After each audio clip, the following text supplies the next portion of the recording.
Hello everyone. So it's start of July. Everyone's talking about the heat wave going on at the moment. Thought it might be a good time to discuss a very basic concept in science and chemistry, and do that through one of the first topics most people learn about in school for chemistry and science. That is states of matter.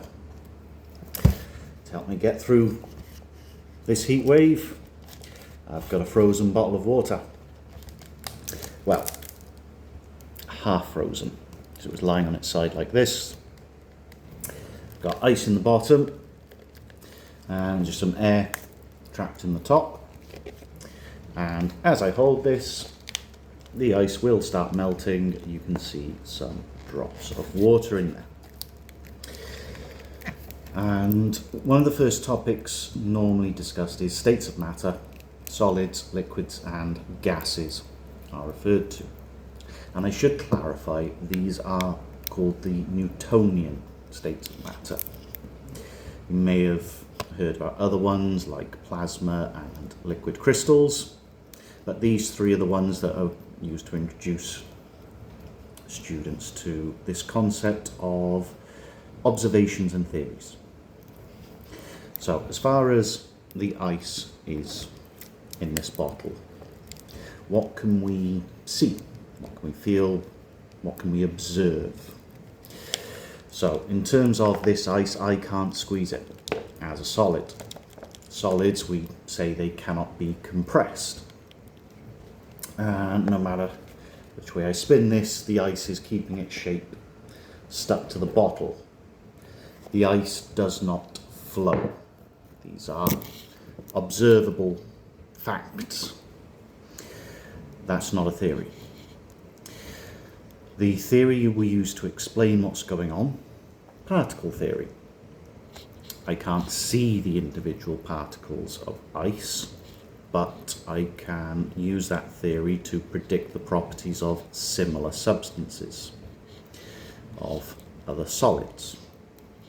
So, for example, the plastic in this peg, it's solid, I can't squeeze it, it just goes from the hinge, but separate pieces, they can't be compressed. If I squeeze it too hard, it'll just snap and the bits will go flying everywhere.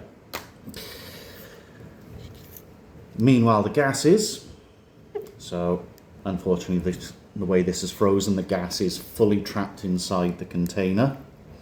But I could, in theory, open the top if that was through, and the gases that are in here could come out. I would feel the cold air coming through as the warmer air rushes in to replace it. I can squeeze this part of the bottle. I can compress it, and with gases, you can squeeze them together. So this particle theory is based on two binary concepts. Can the thing be compressed? Can the thing flow? If it cannot be compressed and it cannot flow, it must be a solid. If it can be compressed and it can flow, it must be a gas. At which point some people might be going, is that not the same for liquids?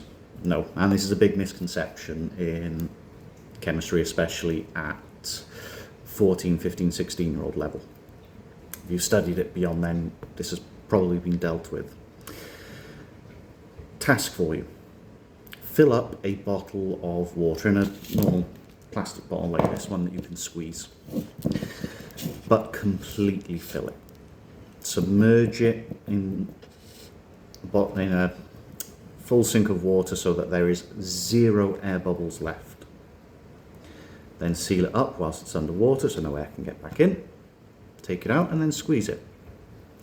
The bottle may bend a little bit as the plastic's flexible, but you won't be able to make it go small. You can't crush the bottle.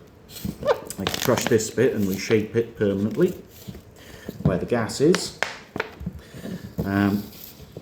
but I wouldn't be able to do that if it was full of liquid.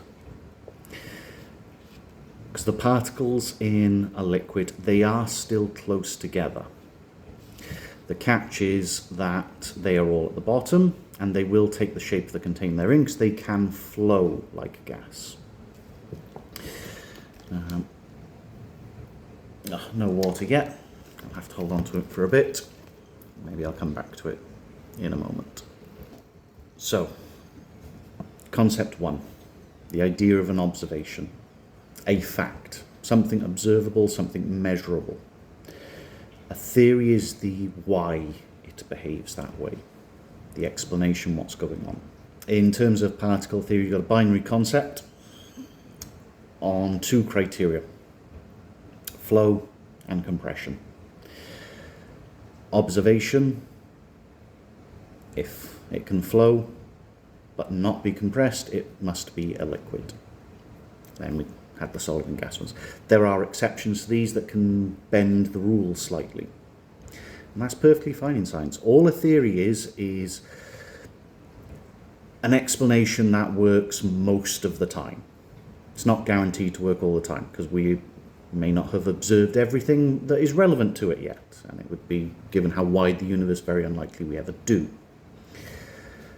But it allows us to make an approximate prediction. So plasma being a separate state of matter to gases, it's similar to gases. There are some things that we can predict about it based on the gas criteria, but there are other things that we can't, and we have to adapt the model to go through with it.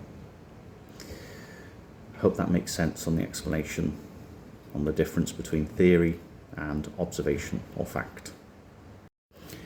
By the way, if you are looking to review some of the basic chemistry principles that's normally seen for the first couple of years studying it, you can go on my website, phisci.eu, and there's a link to a Buy Me a Coffee page where if you sign up, you'll get access to a Google Classroom with stuff that covers what students normally see in the first 2 years in school studying chemistry. If you're looking more for tutoring on more advanced aspects, please feel free to contact me through that same website. As well, if you just want more of a general practice through a playthrough, I also have these cards. Normal 52 deck designed so that if you want to use it just as like normal playing cards, you can, and just passively learn some chemistry. Here's what they look like. 4 different suits to do with organic chemistry, metals, acids and alkalis, and basic elements. Relevant to this video, in the corner of each one, it'll have their state of matter, whether they are solid, liquid, or a gas, or in the case of the acids and alkalis, whether they dissolve in water or not, with the AQ symbol, meaning aqueous, dissolved in water, which you can also purchase on the site. There is a discount if you are like part of the Google Classroom, so that may be helpful to you if you're more actively learning, whereas if you want something more passive, you can just order these direct on there. It currently is just for the EU and UK. Once I find out about postage and packaging elsewhere, or you want to discuss that, please feel free to contact. Have a good day.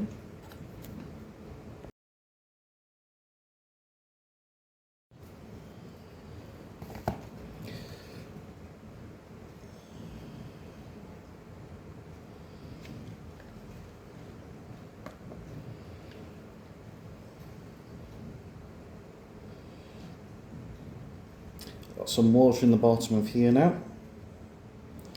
It's taking a while to mount, but you can see now it's at the bottom. It's taking the shape of the bottom of the container because those particles can flow, but they're still close together.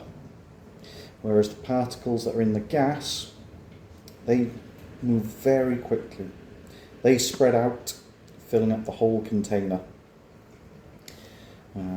Water can't do that.